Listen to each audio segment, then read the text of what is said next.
Mata air di bayangan bukit. Audiobook novel silat. Cerita, Esa Mintarja. Bab 8. Kedua orang Pusparuri itu tidak mau bekerja terlalu lama. Karenaku, ketika mereka menyadari bahwa lawannya adalah seorang yang tidak sewajarnya, maka mereka pun tiba-tiba saja telah menggenggam senjata di tangannya. Yang seorang menggenggam sebilah golok yang besar dan berat, sementara yang lain memegang pedang yang tajamnya rangkap timbal balik. Kiai Kanti menjadi berdebar-debar melihat senjata-senjata itu. Anak gadisnya tidak membawa senjata yang memadai. Gadis itu hanya membawa pisau belati panjang yang jauh lebih kecil dari senjata-senjata yang garang itu. Namun Swasti benar-benar lincah. Dengan mantap ia pun kemudian menggenggam kedua pisau belatinya di kedua tangannya. Dalam malam yang gelap itu, mereka telah terlibat dalam pertempuran senjata yang dahsyat. Sebuah golok yang besar terayun-ayun dengan derasnya, sementara pedang bertajam merangkap berputaran seperti baling-baling. Tetapi gelap malam itu justru memberikan kesempatan lebih banyak pada Swasti untuk mempergunakan batang-batang pepohonan sebagai perisainya. Sekali ia melenting menyerang dengan cepatnya, namun ketika kedua lawannya menyerang bersama-sama, Swasti meloncat di antara batang-batang pohon yang besar. Kedua lawannya yang garang itu menjadi semakin marah. Seperti seekor harimau yang diganggu oleh seekor kelinci kecil di antara keempat kakinya. Namun ternyata bahwa kedua orang itu akhirnya dapat mengurung dan membatasi gerak Swasti. Senjata mereka yang panjang dan tata gerak mereka yang garang dan kasar, berhasil mendesak Swasti sehingga Swasti lebih banyak menghindar sambil berloncatan di antara pepohonan. Meskipun demikian, serangan Swasti yang tiba-tiba masih tetap merupakan bahaya bagi kedua orang Pusparuri itu. Bahkan kadang-kadang keduanya seolah-olah telah kehilangan lawannya yang dengan tiba-tiba saja telah menyerang ke arah lambung dengan pisau-pisau belatinya. Pertempuran itu pun semakin lama menjadi semakin cepat. Swasti tidak mempunyai cara lain untuk mengatasi kedua lawannya selain dengan kecepatannya berloncatan di antara batang-batang pohon dan gerumbul-gerumbul, tetapi lawannya yang marah tidak ingin melepaskannya. Keduanya ternyata mampu bekerja bersama sebaik-baiknya. Di saat-saat Swasti meloncat menghindari serangan pedang bermata rangkap, tiba-tiba saja golok yang besar itu telah terayun menebas lehernya. Swasti tidak menangkis dengan membenturkan senjatanya yang kecil. Ayunan tenaga lawannya yang kuat atas senjatanya yang berat, akan merupakan kekuatan yang besar. Meskipun dengan mengerahkan kekuatannya, Swasti dapat membentur senjata lawannya, tetapi dengan demikian ia akan terlalu banyak memeras tenaganya, sehingga ia akan cepat menjadi lelah. Yang dilakukan oleh Swasti adalah memukul senjata lawannya menyamping, namun dengan pisaunya yang lain. Ia berusaha menyerang dada lawannya yang terbuka. Namun lawannya pun cepat menghindar, sementara yang seorang lainnya telah menyerangnya pula. Kiai Kanti yang menyaksikan pertempuran itu akhirnya melihat bahwa keadaan Swasti tidak menguntungkan. Dengan hati-hati ia melangkah mendekati arena. Namun tiba-tiba saja Swasti berteriak, "Jangan ganggu aku, ayah." Ayahnya menarik nafas dalam-dalam. Ia tahu kekerasan hati anaknya. Namun sudah barang tentu dalam keadaan yang gawat ia tidak akan membiarkan anaknya menjadi korban perasaannya itu. Dalam pada itu, Swasti masih bertempur dengan sengitnya. Sementara Kiai Kanti mencoba menilai kedua lawannya. Apakah orang-orang Kendali Putih itu juga memiliki kemampuan yang sama dengan orang-orang Pusparuri? Ia bertanya di dalam hatinya. Namun dalam pada itu, debar jantung Kiai Kanti menjadi semakin cepat. Swasti benar-benar mengalami kesulitan. Ayunan senjata kedua lawannya yang besar dan berat itu memang menyulitkan Swasti yang bersenjata sepasang pisau belati. Akhirnya Swasti tidak dapat mengingkari kenyataan itu. Ia lebih banyak terdesak dan kadang-kadang tangannya mulai bergetar jika ia terpaksa membenturkan pisau belatinya menangkis ayunan senjata lawannya yang berat dan panjang. Kiai Kanti masih termangu-mangu. Jika ia memaksa karena anaknya tentu akan marah kepadanya dan seperti biasanya jika ia marah, maka sehari penuh ia tidak akan mengucapkan sepatah kata pun. Namun selagi Kiai Kanti termangu-mangu, tiba-tiba saja wajahnya menegang. Bahkan ia bergeser setapak maju.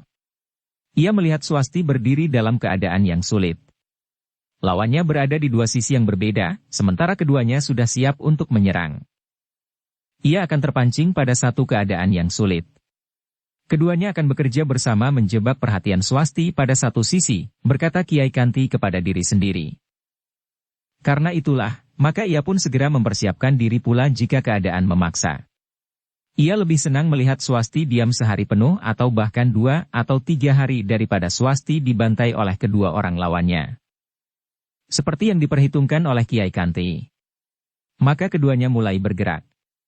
Tetapi seorang di antara mereka mencoba melingkar dengan putaran senjatanya yang bertajam di kedua sisinya. Demikian keras putaran itu, sehingga seolah-olah menimbulkan angin yang berdesing mengguncang dedaunan. Perhatian Swasti memang lebih banyak tertuju kepada pedang yang berputar itu. Namun sementara itu, lawannya yang bergolok besar, bergeser mendekat, seperti seekor harimau yang perlahan-lahan merunduk lawannya. Namun tiba-tiba terjadi sesuatu di luar perhitungan kedua orang itu. Meskipun perhatian Swasti lebih banyak tertuju kepada desing pedang bertajam rangkap, tetapi ternyata ia pun mempunyai perhitungan lain. Sejenak kemudian, seperti yang diperhitungkan, maka orang berpedang itu pun meloncat menyerang, langsung menebas ke kening. Dengan tangkasnya Swasti merendah sambil bergeser. Pada saat itulah lawannya yang lain meloncat menusuk dengan goloknya yang besar. Yang tidak diperhitungkan oleh orang bergolok itu adalah, bahwa Swasti tidak berguling atau meloncat jauh-jauh untuk menghindar, sementara seorang yang lain siap untuk memburunya.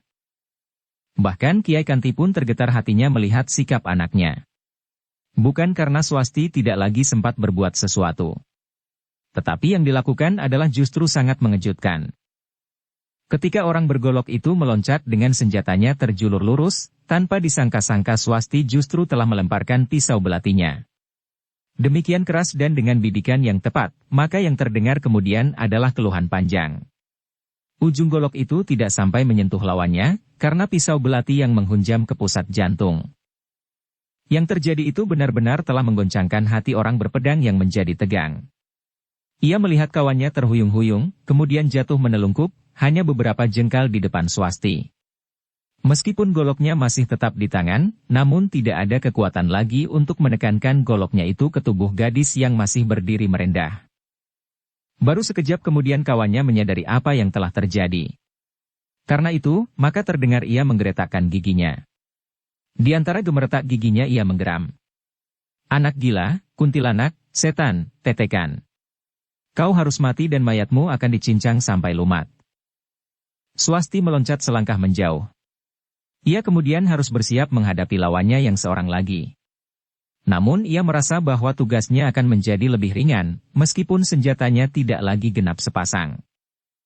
Sementara itu, Kiai Kanti maju selangkah mendekati arena sambil berkata, Kisanak dari dunia wadak. Sudah aku katakan, bahwa kami adalah penghuni hutan ini yang tidak akan dapat kau kalahkan. Karena itu, mumpung kau masih belum cedera oleh kuntilanak itu, pergilah. Tinggalkan tempat ini. Gila. Kalian bukan orang halus yang turun ke dua wadak. Tetapi kalian adalah orang-orang gila yang berkesempatan untuk menyadap ilmu yang tinggi. Jika kalian tidak aku binasakan, maka kalian akan merupakan bahaya yang paling besar bagi sesamamu. Kiai Kanti mengerutkan keningnya. Tetapi Swasti sudah mendahuluinya. Biarkan apa saja yang akan dilakukan ayah. Aku akan membunuhnya juga seperti kawannya agar ia tidak akan dapat berbicara tentang kita kepada siapapun juga. Ah, desah Kiai Kanti. Kita dapat berbuat lain. Tetapi Swasti tidak menjawab, karena orang berpedang itu sudah meloncat menyerangnya dengan dahsyatnya. Ayunan pedangnya yang mengerikan itu, bagaikan badai yang melanda hutan itu, meskipun hanya selingkar kecil. Namun dedaunan dan dahan-dahan berpatahan dan runtuh di tanah. Gerumbul-gerumbul bagaikan ditebas, sementara pokok-pokok pepohonan telah terkelupas kulitnya. Namun Swasti mampu mengimbangi kecepatan bergerak lawannya. Setelah seorang dari mereka terbunuh, maka Swasti mempunyai kesempatan lebih banyak. Bahkan ia dapat bertempur berhadapan, meskipun ia hanya membawa sebilah belati panjang. Kiai Kanti hanya dapat menarik nafas dalam-dalam. Anak gadisnya memang seorang yang keras hati. Jika ia sudah bersikap maka sulitlah baginya untuk mengendurkannya. Karena itu, dengan berdebar-debar Kiai Kanti menyaksikan apa yang telah terjadi. Dia hanya dapat menunggu akhir dari perkelahian itu, meskipun ia tidak meninggalkan kewaspadaan, karena bagaimanapun juga ia tidak akan dengan rela kehilangan anak gadisnya. Dalam pada itu, pertempuran itu pun masih berlangsung dengan sengitnya. Namun Swasti telah berhasil mendesak lawannya, sehingga lawannya yang bersenjata pedang itulah yang kemudian lebih banyak berlindung di antara pepohonan. Namun Swasti memang mampu bergerak dengan cepat dan tangkas. Pisau belati panjangnya yang tinggal sebilah itu berputaran dan mematuk-matuk. Rasa-rasanya pisau itu telah menjadi rangkap sepasang seperti sebelumnya. Bahkan pisau itu bagaikan bertambah semakin banyak. Seolah-olah menjadi 2 pasang, 3 pasang, dan kemudian seolah-olah berada di seputar tubuhnya. Sentuhan-sentuhan pertama dari ujung belati, membuat orang itu menjadi semakin garang dan kasar. Pedangnya pun berputaran, menebas mendatar, namun kadang-kadang menusuk dengan dahsyatnya. Namun ternyata bahwa Swasti mampu bergerak lebih cepat dari lawannya. Terasa pada beberapa bagian tubuhnya, perasaan pedih telah menyengat-nyengat. Darah mulai menitik dari luka-lukanya, meskipun luka-luka itu tidak segera membunuhnya. Namun kematian itu memang sudah membayang. Ia sama sekali tidak dapat menghindarkan diri dari tusukan pisau belati panjang Swasti di punggung, pundak dan kemudian lambung. Betapa pedihnya luka-luka di tubuh itu. Tetapi lebih pedih lagi luka di hatinya. Ia datang dengan seorang kawannya untuk mencari orang yang terdahulu datang di padukuhan ini. Tetapi tidak kembali. Bahkan kini, ia sendiri telah terjebak dalam kesulitan dan bahkan ke dalam belitan maut. Apakah orang-orang ini pula yang telah membunuh orang-orang Pusparuri dan Kendali Putih? Pertanyaan itu tumbuh di hatinya. Tetapi ia tidak dapat mempersoalkan terlalu lama, karena ujung pisau belati gadis itu telah menggores lengannya. Kemarahan orang berpedang itu bagaikan telah membakar otaknya, sehingga ia tidak sempat lagi berpikir. Oleh perasaan pedih di kulitnya dan pedih di hatinya, maka ia pun mengamuk seperti seekor harimau yang sedang wuru. Pedangnya diayun-ayunkannya sambil berteriak sekeras-kerasnya. Meloncat-loncat dan menyerang sejadi-jadinya tanpa menghiraukan apa yang telah dan akan terjadi atasnya. Bagaimanapun juga tabahnya hati Swasti, namun melihat lawannya menjadi gila, hatinya tergetar pula. Tiba-tiba saja ia merasa berhadapan dengan seseorang yang buas dan liar. Justru karena itulah, maka Swasti pun kemudian justru terdesak. Bukan karena lawannya berhasil mengerahkan tenaga cadangan yang dapat mendorong kecepatan geraknya, tetapi semata-mata karena Swasti menjadi ngeri, melihatnya. Kiat Kanti pun menjadi semakin berdebar-debar. Lawan Swasti telah menjadi putus asa, sehingga karena itu, maka yang dilakukannya tidak lebih dari bunuh diri. Tetapi keliarannya itu ternyata telah membuat Swasti menjadi ngeri. Namun dengan demikian, maka Swasti pun telah kehilangan pengendalian diri. Jika semula ia masih memikirkan kemungkinan untuk menghidupi lawannya dan memikirkan penyelesaiannya kemudian, maka pikiran itu telah lenyap bersama kengerian yang mencengkamnya. Pada saat-saat yang gawat karena keliaran orang Pusparuri itulah, Swasti telah mengambil sikap seperti yang pernah dilakukannya. Ketika lawannya meloncat sambil memutar pedangnya dengan gila, gadis itu berdiri tegak menunggunya. Kemudian, sebuah loncatan yang deras telah melemparkan pisau belatinya tepat mematuk dada. Terdengar orang itu berteriak penuh kemarahan. Namun kemudian suaranya menghilang di antara desir lembut angin pegunungan. "Ayah," desis Swasti sambil memalingkan wajahnya. Ayahnya mendekatinya. Ketika ia menyentuh anak gadisnya, maka tiba-tiba saja Swasti telah memeluknya. Terasa di dada ayahnya, nafas Swasti memburu seperti detak jantungnya. Sambil menepuk punggung anaknya Kiai Kanti, berkata, "Sudahlah Swasti. Beristirahatlah. Kau sudah menyelesaikan tugasmu dengan baik, meskipun bukan yang terbaik, karena kedua lawanmu telah kau bunuh." Swasti tidak menjawab.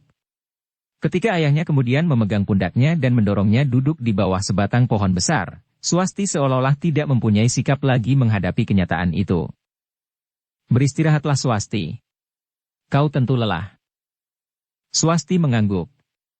Sementara ia melihat ayahnya telah memungut pisau belatinya dari tubuh tawannya, dan menusukkan ke tanah beberapa kali, sehingga darah yang melekat telah menjadi bersih karenanya. "Inilah senjatamu. Nanti, kau dapat mencucinya di parit di bawah telaga itu," desis ayahnya. Swasti hanya mengangguk saja. Namun ia masih gemetar seperti juga nafasnya masih saling memburu di lubang hidungnya. "Kau dapat mengatur pernafasanmu. Kau harus menjadi tenang dan mengerti seluruhnya atas peristiwa yang baru saja kau alami," berkata ayahnya. Swasti mengangguk. Dicobanya untuk menguasai pernafasannya dan mengaturnya perlahan-lahan. Akhirnya Swasti berhasil menenangkan dirinya. Nafasnya mulai teratur dan detak jantungnya pun mulai menurun. Namun dalam pada itu, selagi ia duduk tenang dan menguasai diri sepenuhnya, perasaannya telah terganggu oleh suara di kejauhan. Lamat-lamat Swasti mulai mendengar lagi suara kentongan dalam irama yang tidak teratur. Suara kentongan itu ayah, desis Swasti. Ayahnya mengerutkan keningnya. Katanya, agaknya anak yang dicari itu masih belum diketemukan. Dan mereka akan tetap mencari meskipun sampai 3 hari 3 malam. Baru setelah 3 hari 3 malam mereka tidak menemukannya, maka mereka akan menganggap anak itu benar hilang. Dan mereka pun akan melakukan upacara seolah-olah anak itu sudah meninggal. Ayah, tiba-tiba saja Swasti bangkit. Apakah mereka mencari anak itu? Kiai Kanti mengerutkan keningnya. Dipandanginya anak muda yang terbaring. Tetapi ia tidak pingsan lagi. Ia tertidur karena sentuhan tangan Kiai Kanti sebelum ia mengerti apakah yang telah terjadi atasnya. Kiai Kanti mengangguk-angguk. Katanya, mungkin anak itulah yang dicarinya. Jadi, apakah kita akan mengatakannya kepada mereka, bahwa kita telah menemukannya di sini? Kiai Kanti menjadi ragu-ragu. Kemudian katanya, jika demikian, maka akan timbul banyak pertanyaan tentang anak itu. Jika anak itu sadar, ia akan mengatakan bahwa ia telah dibawa oleh 2 orang Pusparuri. Dan orang-orang padukuhan itu pun akan mengusut pula, di mana kedua orang Pusparuri itu. Terutama Darwerdi. Agaknya ia memang mempunyai hubungan dengan pimpinan perguruan Pusparuri meskipun tidak diketahui sepenuhnya oleh orang-orang Pusparuri sendiri. Jadi apakah yang sebaiknya kita lakukan dengan anak muda itu, ayah? Bertanya Swasti. Tiba-tiba wajah Kiai Kanti menjadi cerah. Sambil tersenyum ia berkata, marilah kita bermain-main dengan orang-orang padukuhan Lumban. Kita akan menghilangkan jejak yang dapat menumbuhkan kecurigaan orang-orang padukuhan. Kita akan membawa anak muda itu dan menyerahkan kembali kepada orang-orang Lumban tanpa menampakkan diri. Maksud ayah? Cung semakin keras. Kita bawa anak muda itu dan kita letakkan di bawah pohon randu alas di ujung padukuhan sebelah utara, di batas hutan perdu. Kita akan dengan mudah bersembunyi agar tidak dilihat oleh orang-orang Lumban yang sedang mencari anak itu. Bagaimana jika mereka tidak mencarinya ke randu alas itu? Aku akan membawa titikan dan membuat api. Dengan sepercik belerang, maka api emput itu akan menyala seperti jika kita menyalakan perapian. Api belerang yang kebiru-biruan itu akan mengundang perhatian mereka. Apakah mereka akan melihat api belerang yang kecil itu? Mudah-mudahan. Aku mengira bahwa mereka masih akan berputar-putar di seluruh padukuhan Lumban Wetan dan Lumban Kulon serta sekitarnya. Pada suatu saat tentu ada sekelompok dari mereka yang akan lewat di dekat randu alas itu meskipun sudah 4-5 kali mereka lewati. Swasti mengangguk-angguk. Katanya, marilah kita coba ayah. Tetapi bagaimana membawa anak muda itu? Kiai Kanti mengerutkan keningnya. Nampaknya ia pun mulai memikirkan bagaimana membawa anak yang tertidur itu. Tentu tidak mungkin untuk menyadarkannya, kemudian mengajaknya turun. Dengan demikian, ia tentu akan bercerita tentang hutan yang dihuni oleh 2 orang ayah dan anak gila. Swasti, berkata ayahnya. Meskipun aku sudah menjadi semakin tua, tetapi agaknya aku masih kuat mengangkatnya turun sampai ke ujung padukuhan itu. Swasti termangu-mangu sejenak. Namun katanya kemudian, aku tentu juga dapat membantu ayah. Agaknya aku pun kuat mengangkatnya di atas bahu. Tetapi itu tidak pantas. Ia seorang anak muda. Ah! Swasti berdesah. Sejenak kemudian, Kiai Kanti pun mencoba mengangkat anak muda itu di atas pundaknya. Kemudian membawanya melangkah beberapa langkah. Tidak terlalu berat Swasti. Agaknya aku akan dapat membawanya turun tanpa kesulitan. Swasti memandang ayahnya sejenak. Tetapi ia tidak berkata sesuatu. Keduanya pun kemudian menuruni tebing pegunungan yang sudah tidak begitu tinggi meskipun kadang-kadang curam, tetapi kadang-kadang bagaikan sudah disediakan tangga-tangga batu padas. Tetapi keduanya dapat memilih jalan yang tidak terlalu sulit untuk mencapai dataran di bawah.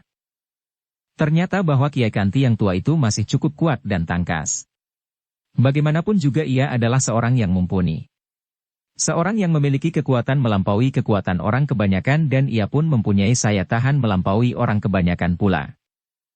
Tanpa mengalami kesulitan, Kiai Kanti dan Swasti pun kemudian telah berada di dataran di bawah butut. Kemudian dengan hati-hati mereka membawa anak yang tertidur nyenyak itu ke bawah sebatang randu alas yang besar dan berdaun rimbun. Letakkan di gerumbul di bawah pohon itu ayah, desis Swasti. Mudah-mudahan anak itu tidak dipatuk ular. Ia tidak bergerak-gerak, tentu ia tidak akan dipatuk ular. Jadi, apakah ia akan kita biarkan tidur terus, dan tidak ada yang akan dapat membangunkannya? Aku kira, Jit Heng yang sombong itu akan dapat membangunkannya. Tetapi biarlah kita menunggu sampai kita yakin akan diketemukan. Kemudian kita bangunkan anak itu, sementara itu kita bersembunyi baik-baik. Terserah saja kepada ayah, desis Swasti. Kiai Kanti pun kemudian meletakkan tubuh kuncung di dalam gerumbul yang tidak terlalu rimbun. Dengan sengaja ia membiarkan kaki anak muda itu terjulur. Kita menunggu.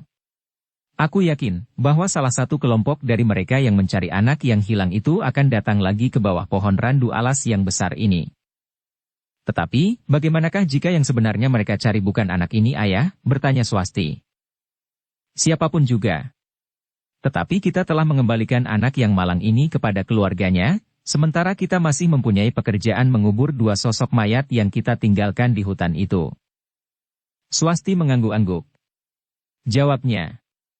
Mudah-mudahan kelompok yang kita dengar suara kentongan dan tetabuhannya itu menuju kemari. Beberapa saat lamanya keduanya menunggu. Tetapi ternyata kelompok pertama dari orang-orang yang mencari anak yang diculik hantu itu tidak lewat di bawah pohon randu alas itu.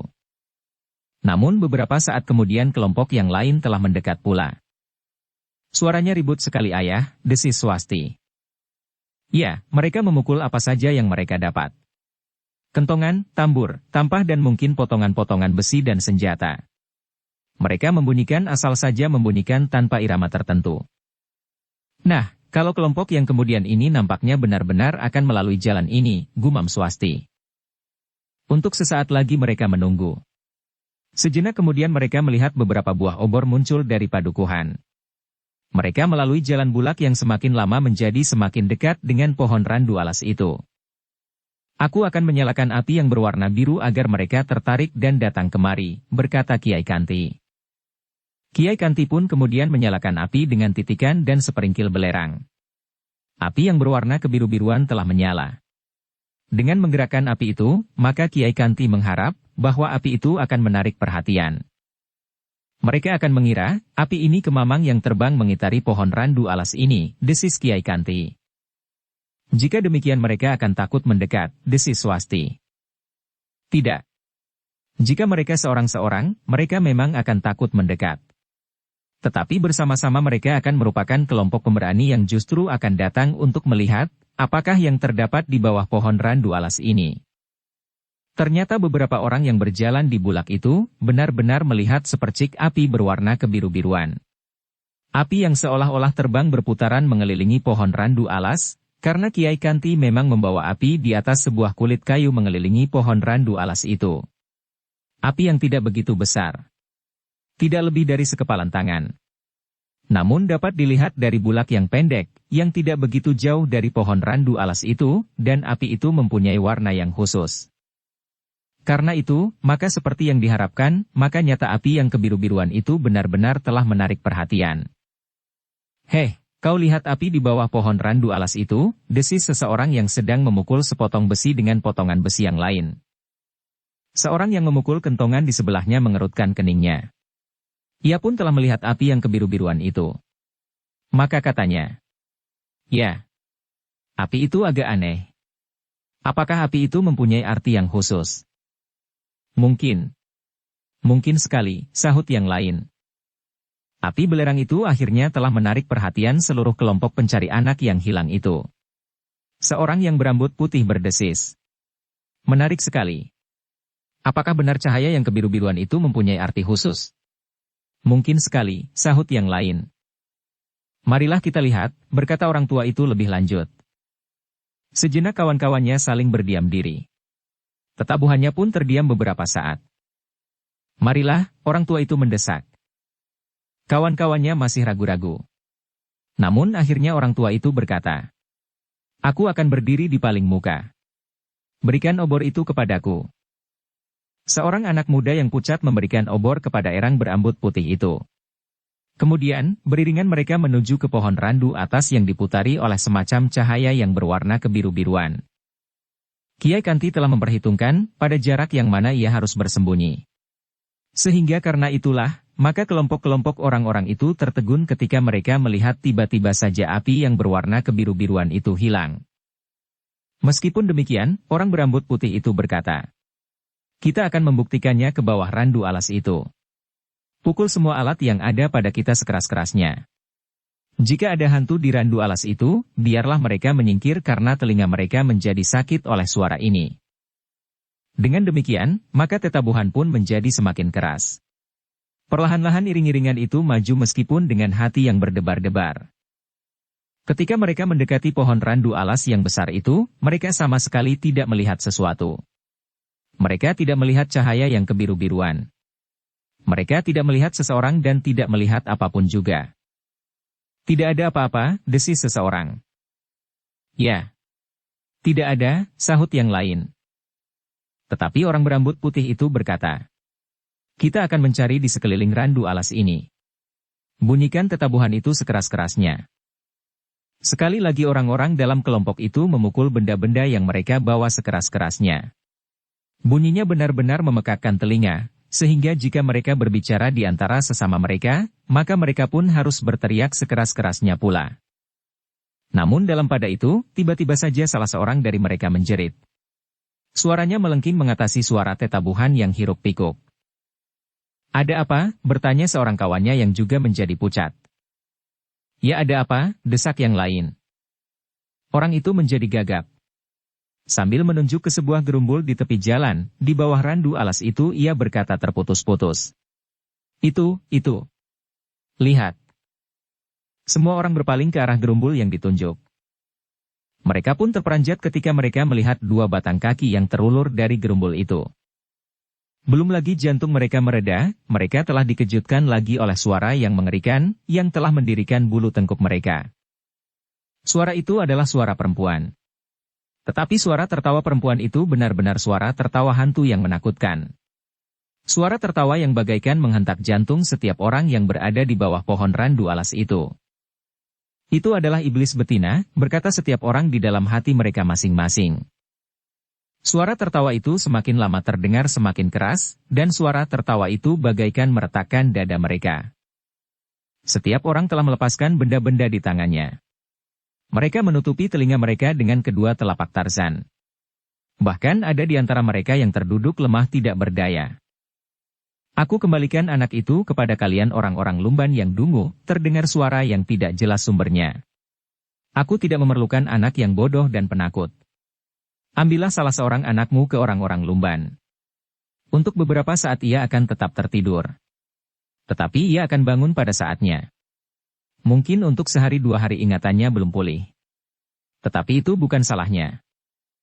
Orang-orang di bawah pohon randu alas itu menjadi gemetar. "Ambillah. Aku akan pergi," terdengar suara itu melanjutkan. Disusul oleh suara tertawa berkepanjangan. Semakin lama semakin jauh dan akhirnya hilang ditelan desau angin malam yang dingin. Beberapa saat lamanya orang-orang lumban itu masih dicengkam ketakutan. Namun kemudian orang yang berambut putih dan menggenggam obor di tangannya itu berkata, "Anak itu sudah diserahkannya. Marilah, kita mengambilnya. Kita tidak bersalah dan kata tidak akan dikutuknya, karena yang terjadi adalah oleh kehendak iblis betina itu sendiri." Beberapa orang masih ragu-ragu. Namun akhirnya mereka pun mendekati gerumbul di bawah pohon randu atas itu. Mereka masih melihat dua batang kaki yang terjulur. "Itu tentu kaki kuncung," berkata orang berambut putih itu. Kemudian dibantu oleh beberapa orang yang masih berdebar-debar, mereka menarik kaki yang mereka lihat.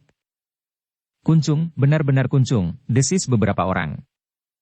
Orang-orang yang kemudian mengerumuninya menarik nafas dalam-dalam.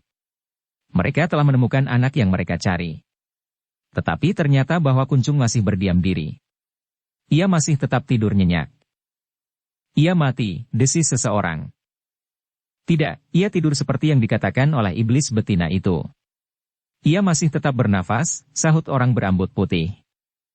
Marilah kita bawa kembali ke padukuhan, berkata yang lain. Kawan-kawannya mengangguk-angguk. Mereka pun kemudian beramai-ramai menggotong kuncung yang masih tertidur nyenyak dengan nafas yang mengalir teratur dari lubang hidungnya. Ketika anak itu dibawa masuk ke padukuhan, maka gemparlah padukuhan induk Lumban Wetan. Setiap orang telah keluar dari rumahnya untuk melihat kuncung yang baru saja dicuri oleh hantu betina. Sementara itu, Jlit Heng yang kebingungan, seolah-olah telah kehilangan akal. Kemana ia harus mencari kuncung yang hilang itu? Seluruh daerah Lumban dan sekitarnya telah dijelajahinya namun ia tidak menemukannya. Bahkan kemudian mulai tumbuh di pikirannya. Apakah kuncung benar-benar di bawah hantu? Dalam kebingungan itu tiba-tiba saja ia teringat kepada Darwerdi yang berada di Bukit Gundul. Nampaknya ia memang menunggu seseorang. Apakah tidak ada sekelompok orang yang mencari ke bukit itu? Bertanya Jlit Heng kepada diri sendiri. Tetapi Jlit Heng menggelengkan kepalanya. Bukit itu benar-benar gundul, sehingga orang-orang Lumban tentu menganggap bahwa tidak mungkin kuncung disembunyikan di tempat itu. Namun Jlit Henglah yang kemudian berlari-lari ke Bukit Gundul itu. Ia ingin mengetahui, apakah yang dilakukan oleh Darwerdi jika orang yang ditunggunya itu sudah datang. Apakah ada hubungannya dengan hilangnya Jlit Heng atau tidak? Tetapi ia menggeram ketika ternyata Darwerdi telah tidak ada di Bukit Gundul itu. Sambil menghentakkan tangannya Jlit Heng bergumam. Gila. Aku kehilangan semuanya. Aku tidak menemukan kuncung, sementara aku juga kehilangan Darwerdi dan orang yang disebutnya Cempaka itu. Sejenak Jlit Heng justru termangu-mangu. Rasa-rasanya rahasia yang meliputi padepokan Lumban Wetan dan Lumban Kulon justru menjadi semakin tebal. Namun dalam pada itu Jlit Heng terkejut ketika ia mendengar suara kentongan dalam nada darah muhik. Di luar sadarnya ia bergumam. Syukurlah. Anak itu sudah dapat diketemukan, namun tiba-tiba wajahnya menegang. Tetapi hidup atau mati? Dengan serta-merta Jlit Heng pun telah meloncat berlari dengan sekencang-kencangnya lewat pematang dan jalan-jalan sempit yang memintas, langsung menuju ke induk padukuhannya. Dengan nafas terengah-engah ia menemukan banyak orang yang berkerumun di Banjar. Orang tua Kuncung duduk di samping anaknya yang terbujur diam sambil menangis. Ia kehilangan jiwanya, meskipun tidak nyawanya, desis beberapa orang. Kuncung memang masih tertidur nyenyak. Nafasnya mengalir dengan teratur. Tetapi tidak seorang pun yang dapat membangunkannya. Untuk sesaat Jlit Heng termangu-mangu. Seorang kawannya yang melihatnya berlari-lari bertanya. Kemana kau selama ini Jlit Heng? Aku ikut mencarinya. Tetapi aku tersesat. Seolah-olah jalan menjadi asing. Untunglah aku masih mendengar suara kentongan dan suara hiruk-pikuk orang-orang yang mencari kuncung, jawabnya. Oh, agaknya kau pun hampir disambarnya, desis kawannya yang lain. Dari kawan-kawannya Jlit Heng mendengar, bagaimana kuncung itu diketemukan. Ketika sekelompok orang-orang Lumban lewat di dekat randu alas, mereka telah melihat seekor kemamang berwarna kebiru-biruan terbang mengelilingi batang randu alas itu. Ketika kemudian mereka mendekat, mereka menemukan kuncung, setelah lebih dahulu mereka mendengar suara hantu betina itu. Jlit Heng mengerutkan keningnya. Namun kemudian ia berdesis. Mengerikan sekali. Heh, bagaimana jika aku juga dibawa oleh hantu betina itu, desis Jlit Heng. Kau akan pingsan untuk waktu yang lama, atau barangkali, yang sudah dikembalikan baru tubuhnya, belum jiwanya, sahut kawannya. Sejenak Jlit Heng terdiam. Namun kemudian ia berkata. Aku akan melihat, apakah kuncung terluka atau tidak. Tidak. Tidak ada tanda-tanda luka padanya, sahut kawannya. Namun Jlit Heng mendesaknya. Ketika ia menyibakkan beberapa orang, maka orang-orang itu membentaknya. Heh, apa yang akan kau lakukan Jlit Heng? Jlit Heng memandang berkeliling. Dilihatnya wajah-wajah yang tegang dan gelisah. Aku hanya ingin melihat saja, desisnya. Jangan kau ganggu. Kita menunggu ia terbangun. Apakah tidak dapat dibangunkan seperti membangunkan orang tidur nyenyak, beritanya Jlit Heng. Kau memang dungu. Ia tidak tidur sewajarnya tidur, sahut salah seorang tua. Tetapi nampaknya benar-benar seperti tidur, Jelit Heng membantah. Tanpa menghiraukan orang-orang yang memandanginya dengan marah, Jelit Heng mendekati tubuh kuncung yang terbujur. Kemudian dirabanya seluruh tubuh itu. Jelit Heng, jika kau membuatnya celaka, maka kau akan dihukum oleh orang-orang di seluruh padukuhan, desis seorang bertubuh tinggi besar. Kita sedang menunggu Ki Buyut di Lumban Wetan. Sentuhan tanganmu mungkin akan menimbulkan akibat yang tidak dikehendaki. Jelit Heng memandang orang itu sejenak. Namun kemudian katanya, apakah aku boleh mengguncangnya seperti mengguncang orang tidur? Jangan, teriak seseorang. Tetapi Jelit Heng sudah melakukannya. Perlahan-lahan diguncangnya kaki kuncung yang tertidur nyenyak itu. Tidak seorang pun yang melihat, Jelit Heng telah menyentuh tengkuk kuncung di saat ia meraba-raba tubuh anak itu. Nampaknya Jelit Heng menjadi curiga bahwa keadaan kuncung disebabkan oleh kemampuan ilmu yang dapat membuatnya tidur. Ternyata yang dilakukan Jelit Heng itu telah mengejutkan orang-orang yang berkerumun. Mereka hanya melihat Jelit Heng mengguncang kaki kuncung. Namun kemudian mereka melihat kuncung itu perlahan-lahan mulai bergerak dan membuka matanya. Heh, anak itu bangun, tiba-tiba saja Jelit Heng berteriak. Setiap orang terguncang hatinya. Ternyata mereka benar-benar melihat kuncung bergerak dan membuka matanya. Kemudian terdengar anak muda itu merintih. Dengan cemas orang tua kuncung bergeser mendekat. Diusapnya keningnya anaknya yang basah oleh keringat sambil menyebut namanya. Sepada, Ger Sepada. Tetapi ayahnya kemudian memanggil dengan nama panggilannya sehari-hari, Cung, Kuncung. Namun itu lebih tajam menyentuh perasaannya, sehingga karena itu, maka ia pun mencoba untuk bangkit. Dengan gemetar ayahnya membantunya mengangkat kepalanya. Kemudian membantunya pula duduk di antara orang-orang lumban yang mengerumuninya. Sejenak kuncung kebingungan. Dipandanginya orang-orang yang mengerumuninya. Kemudian terdengar ia bertanya. Di manakah aku sekarang? Kau berada di Banjarengger. Banjar padukuhan kita sendiri, sahut ayahnya. Tetapi nampaknya kuncung masih bingung. Bahkan tiba-tiba saja ia bertanya. Di manakah kedua orang yang mengerikan itu sekarang? Siapa? Bertanya beberapa orang-orang lumban hampir berbareng. Kuncung menggeleng sambil menjawab. Aku tidak tahu. Tetapi mereka telah membawa aku naik ke bukit itu. Mereka memaksa aku menceritakan sesuatu yang tidak aku ketahui. Apa yang harus kau ceritakan? Kuncung menarik nafas dalam-dalam. Beberapa orang kemudian berusaha untuk mengatur diri, sehingga orang-orang yang mengerumuni Kuncung dapat melihat dan mendengar ia bercerita. Kuncung pun kemudian menceritakan apa yang dialaminya.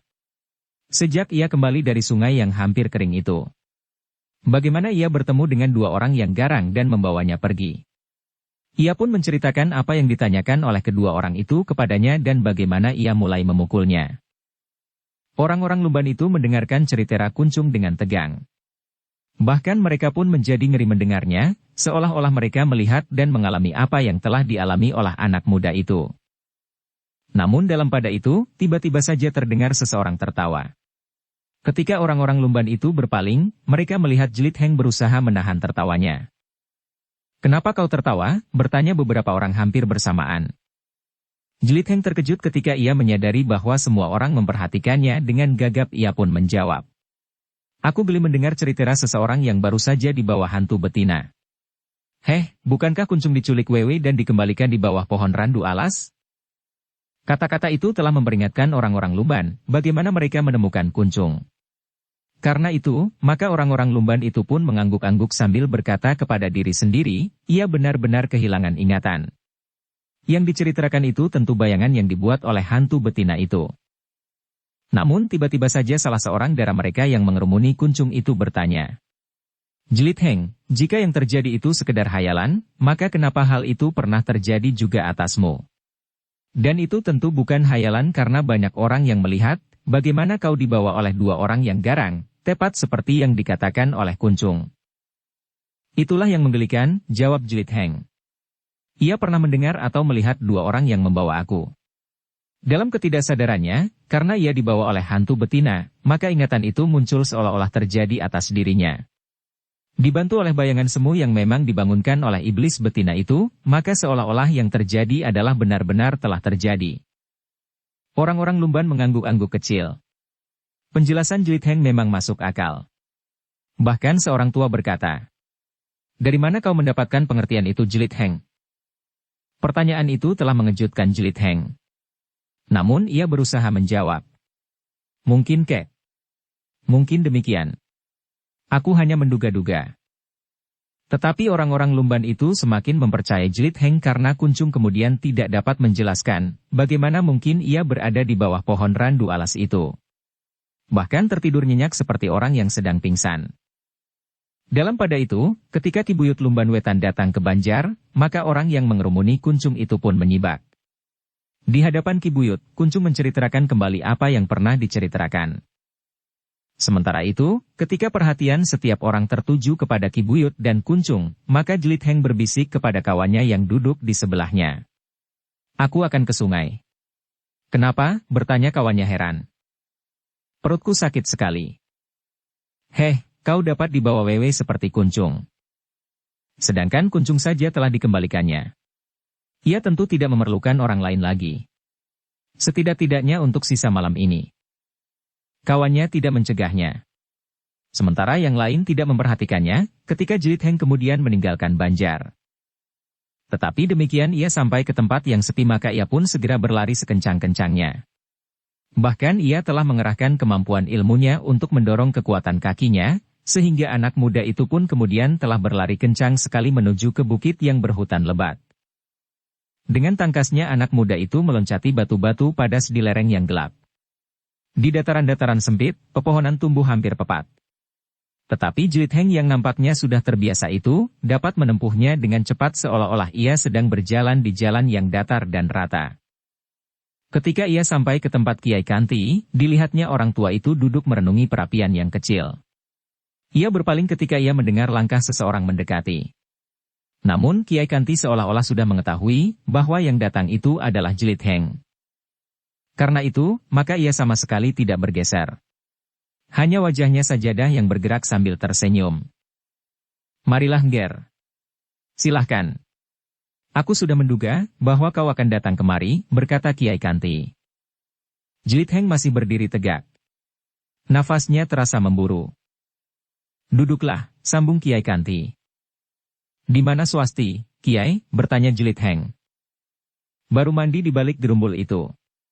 Untunglah kau mengambil jalan ini. Jika kau mengambil sebelah, Swasti akan terpaksa membenamkan dirinya," jawab orang tua itu. Jlit Heng termangu-mangu sejenak. Namun kemudian ia pun duduk di samping Kiai Kanti. Sejenak ia mengatur pernafasannya. "Kiai," katanya kemudian. "Aku sudah menduga, bukankah Kiai sudah mengembalikan seorang anak muda Lumban di bawah pohon randu alas?" Kiai Kanti tidak menyangkal. Sambil mengangguk ia menjawab. "Ya Ngger. Aku sudah bingung, bagaimana caranya mengembalikan anak itu tanpa menumbuhkan kecurigaan. Aku sudah membunuh 2 orang di lereng bukit itu. Tepatnya, Swastilah yang sudah melakukannya. Aku sudah menduga bahwa Kuncung tentu dibawa oleh orang-orang yang asing bagi kami." "Siapakah kedua orang itu, Kiai?" beritanya Jlit Heng. Kiai Kanti pun kemudian menceritakan apa yang dilihat dan didengarnya. Dari awal sampai akhir. "Jadi keduanya orang Pusparuri?" Kiai Kanti mengangguk. Jawabnya, "Menurut tangkapanku, keduanya memang orang-orang Pusparuri. Mudah-mudahan mereka tidak sedang menyelubungi diri dengan sikap dan sebutan itu." "Di mana keduanya sekarang?" "Aku mengubur mereka di bawah pohon nyamplung yang besar itu." Jlit Heng termangu-mangu sejenak. Namun ia menarik nafas dalam-dalam ketika ia melihat Swasti menyibak gerumbul dan berjalan melintas. Seperti biasanya gadis itu tidak mau duduk bersamanya. Ia duduk beberapa langkah di belakang ayahnya, bersandar sebatang pohon menghadap ke dalam gelapnya malam. "Kiai," berkata Jlit Heng kemudian. "Nampaknya daerah ini menjadi semakin banyak didatangi oleh orang-orang yang sebenarnya asing bagi Lumban Wetan dan Lumban Kulon. Termasuk kami berdua." Tiba-tiba saja Swasti memotong. "Iya," jawab Jlit Heng. "Juga termasuk aku dan Darwerdi. Bahkan ketika aku mengikuti Darwerdi ke Bukit Gundul, ketika kami sedang kebingungan mencari Kuncung, Darwerdi sudah menyebut satu nama lagi. Cempaka. Mungkin nama sebenarnya, tetapi mungkin juga sekedar sebulan seperti ular sanca itu." Dan apakah Angger melihat orang yang disebut Cempaka? Bertanya Kiai Kanti. Tidak Kiai. Aku lebih berat mencari Kuncung daripada menunggui Darwerdi yang sedang menunggu Cempaka. Ketika kemudian aku kembali ke Bukit Gundul itu, Darwerdi sudah tidak ada lagi. Kiai Kanti menarik nafas dalam-dalam. Sekali lagi ia berdesah. Nasibku agaknya memang kurang baik. Aku telah memasuki daerah yang sedang bergejolak. Jelit Heng tidak menyahut. Namun Swastilah yang kemudian berkata. Sudah aku katakan ayah. Apakah tidak sebaiknya kita mencari tempat tinggal yang lain?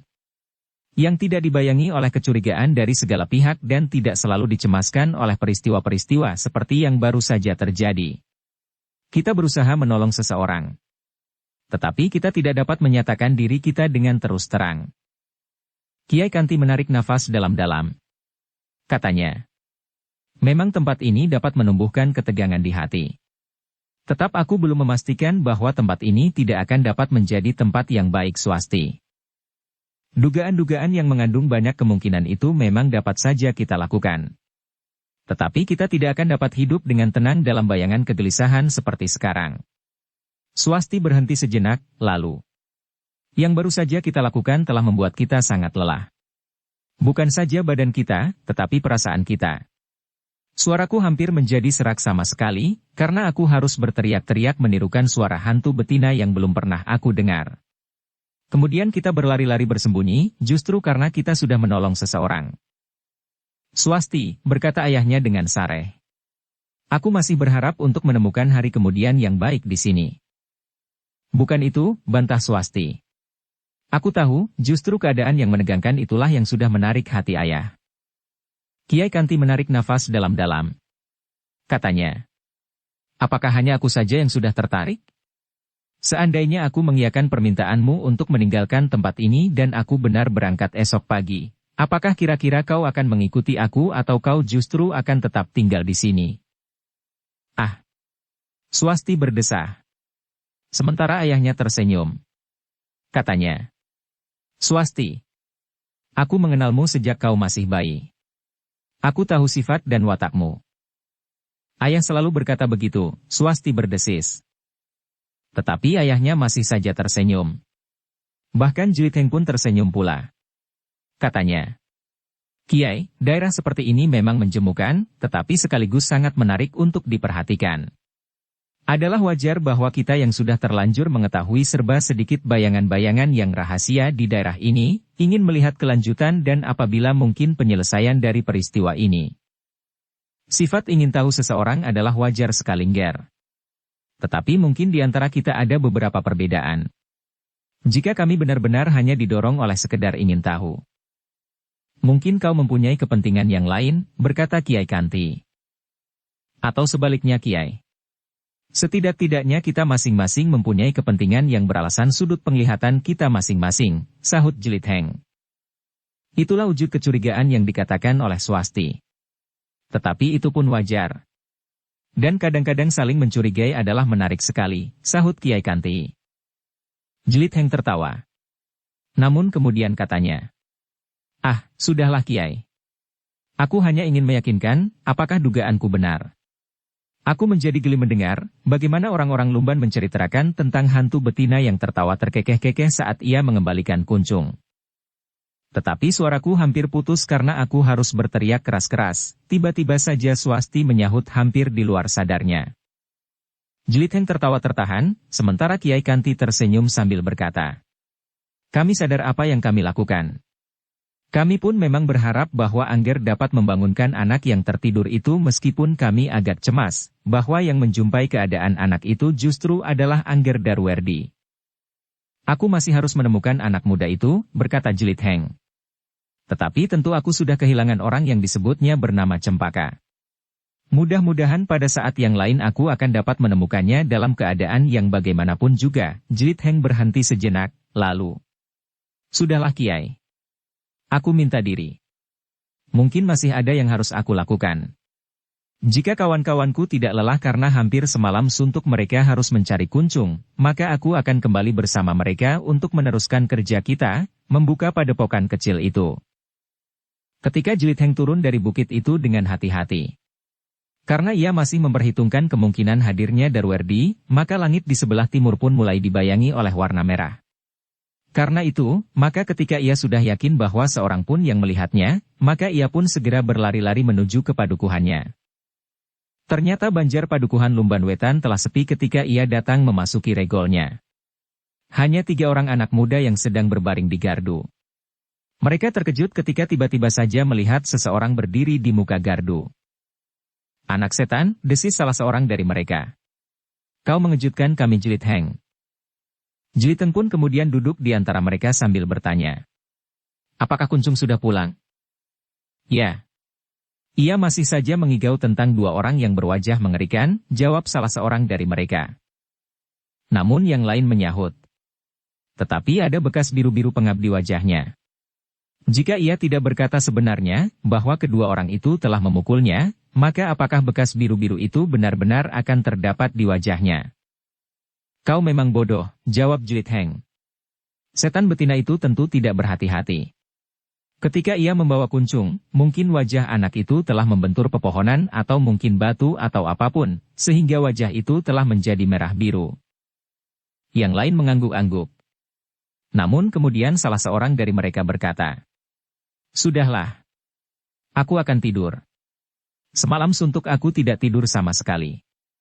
Menjelang pagi aku masih mempunyai waktu. Mudah-mudahan tidak lambat bangun sehingga orang-orang yang pulang dari pasar lewat jalan ini akan membangunkan aku. Dan mudah-mudahan kau tidak dibawa hantu betina," desis Jelit Heng. Tentu saat begini anak muda itu sambil membenahi selimutnya. Jelit Heng tidak lama berada di gardu itu. Ia pun kemudian bangkit dan melangkah pulang ke rumahnya.